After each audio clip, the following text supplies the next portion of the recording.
Coming up on NonStop Local at 4, we are tracking Hurricane Melissa as it made landfall in Jamaica today. Chief Forecaster Leslie Lowe has the latest updates on damage and the strength of the storm. And Congress is taking action against AI in a new bipartisan bill. What this legislation requires of companies and how it's designed to protect minors from chatbots. And as the shutdown continues into its 28th day, some are seeking help to fill the gap as federal program funding dwindles. One food pantry is stepping up to ensure college students don't have to worry about their next meal. It's coming up next. Corey Howard and Leslie Lowe, bringing you the content that connects our community. You're watching NonStop Local News at 4.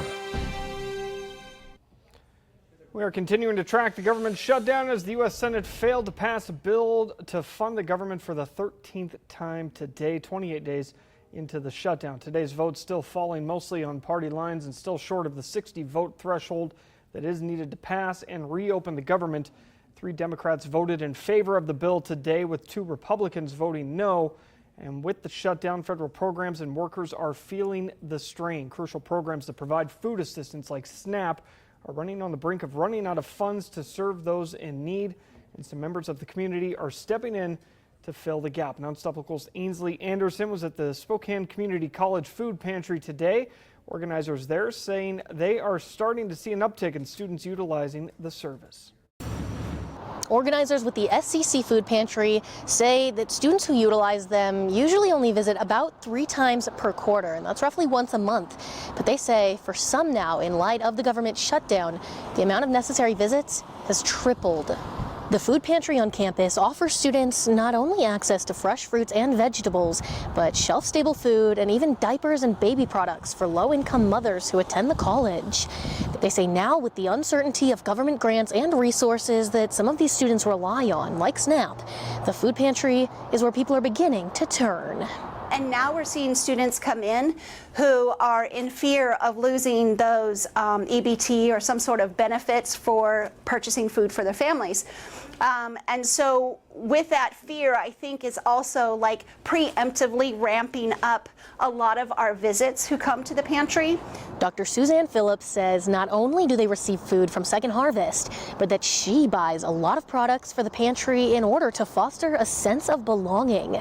She says no student should have to worry about day-to-day necessities, but that the anxiety of whether or not students will have the funding to continue even going to school is a growing concern. And she says while the future of the government shutdown is unknown, she wants all students to know that the pantry is open and ready for them if they need to stop by in order to know where their next meal is coming from. Reporting in Spokane, I'm Ainsley Anderson, NonStop Local. Thanks, Ainsley. And a coalition of Democratic-led states also suing the Trump administration today in an attempt to prevent billions of dollars in cuts to federal food assistance that again are set to go into effect this weekend. State governors and attorneys general from 25 states in Washington, D.C. are behind the suit, claiming the Trump administration is threatening illegal cuts to the SNAP program. The White House saying in response, the Department of Agriculture doesn't have the power to use its contingency fund to cover those SNAP benefits.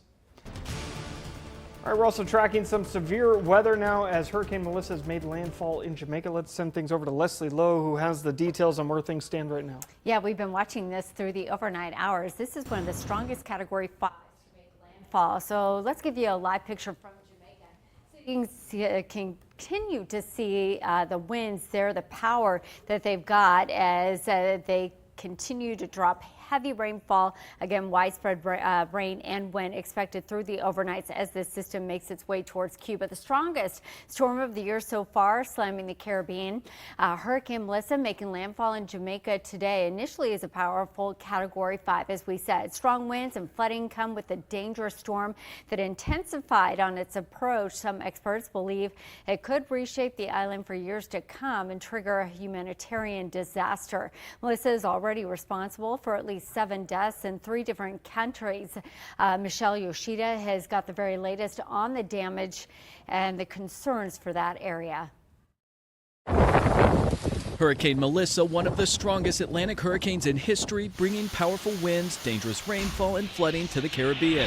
There will be catastrophic damage. There is no infrastructure in this region or maybe anywhere in the world, that could withstand a Category 5 hurricane without some level of damage. The massive storm rapidly intensifying as it approached Jamaica. Warm waters helping fuel Melissa, which had sustained winds of 185 miles per hour Tuesday morning. This is the first Category 5 hurricane to hit Jamaica. Officials warning it's not just powerful winds, but also storm surge, sustained rainfall, and landslides that could be devastating and deadly. There will be flooding and there will be infrastructure damage. We have 70% of our population living within 5 kilometers of the sea in generally low-lying areas, so the risk of flood is extreme.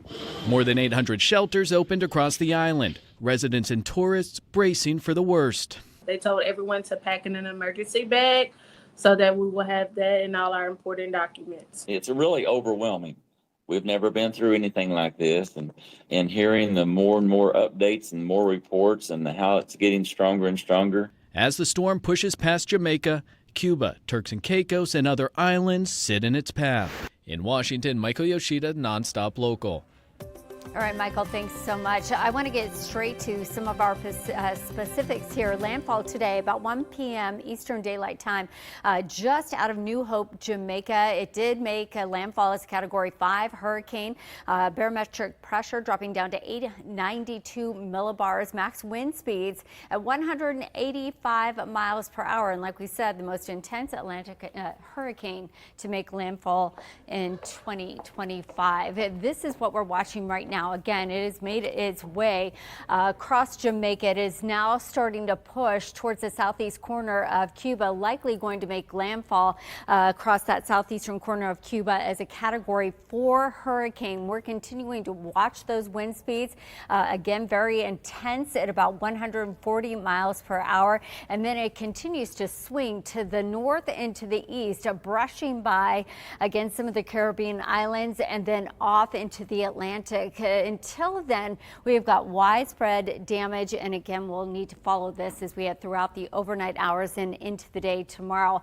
I'll zoom in, take us closer to home. You can see system pushing through. We've got a few light showers that are on the approach right now, but the wider band of rain is set to arrive as we get you into the overnight hours tonight. Winds coming in from the east, southeast currently in Cheney over towards Spokane. Northerly winds into Coeur d'Alene. You can see wind speeds anywhere from 5 to 15 miles per hour between eastern Washington, north and central Idaho.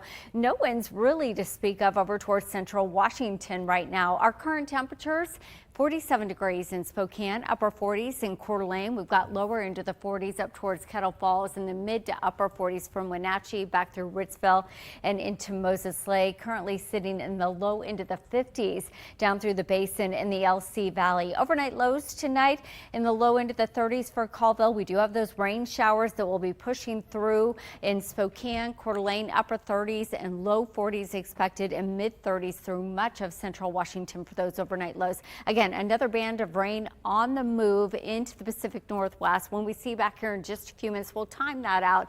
We'll get a look at our 7-day forecast, which does now include Halloween and again falling back on Sunday. So stick around for more details on that. Corey? Thanks, Leslie. Developing out of Yakima now. The Yakima Valley Library Board of Trustees announcing some of their branches are in danger of being shut down due to monetary issues. In a board meeting yesterday, the executive director proposed recommendations for increased fees cities would pay for their library services, citing the current rates are significantly below what they need to stay running. My hope is that this kind of phased-in approach will help some of the cities get there if it was really about the cost of coming up with the money from one year to the next, so that we can keep as many of our libraries open, because again, I think everybody deserves to have a library nearby. The 4 cities have until November 14th to make the decision whether to fund their libraries through rates that will increase in yearly phases. Some of those decisions may come as soon as tonight. AI companies are facing increased pressure from Capitol Hill to develop protections for minors who use their technology. Now, a bipartisan group of lawmakers is introducing new legislation that targets chatbots. Senator Josh Hawley announcing today the legislation would ban digital companions for minors. This after an uptick in complaints from parents who blame technology for pushing their children to harm themselves. The bill requires AI companies to put in an age verification process and mandates chatbots disclose their non-human status as well as lack of professional credentials to all users. Our children are not experiments. They're not data points or profit centers. They're real human beings. This is a new frontier that will be a nightmare for the American family and American children unless Congress does its job.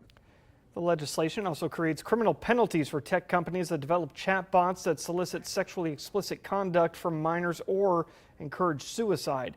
The legislation is likely to face pushback from privacy advocates who argue age verification mandates are invasive and violate free speech rights online. Representatives from Facebook's parent group Meta in court today challenging a ruling by the state of Washington that said they failed to maintain records about campaign ads, which violated state law. The law states that media companies like Meta must maintain records about who purchases political ads on their platform and what they paid. Platforms like Meta also must disclose the demographics of the audience targeted and reached by those ads. Now, the court is asking how much of this information should actually be available from the political ads. Meta argues they are still in compliance despite the state's case and want the $35 million lawsuit against them dropped. The court will now consider today's arguments and rule if the Washington state transparency law is justified and if the fine needs to be adjusted. One justice did point out that the trial court found Meta did willfully violate that law. Still to come here on NonStop Local at 4, sports, specifically sports that last a long time. Game 3 of the World Series last night went a little long, even for us West Coasters, so we asked SWX's Grady Glover if he wouldn't mind coming on and telling us all about some other marathons in the sporting world. That was a long game. Wasn't it 18 innings? It was a long one. It was a long one. Yeah. All right. Oh, I guess we'll talk more about that in a minute. A live look over Spokane. We've got increasing clouds. Another system that is on the move. When we see you back here in just a few minutes, we'll time everything out for you. We'll see you back here in just a few.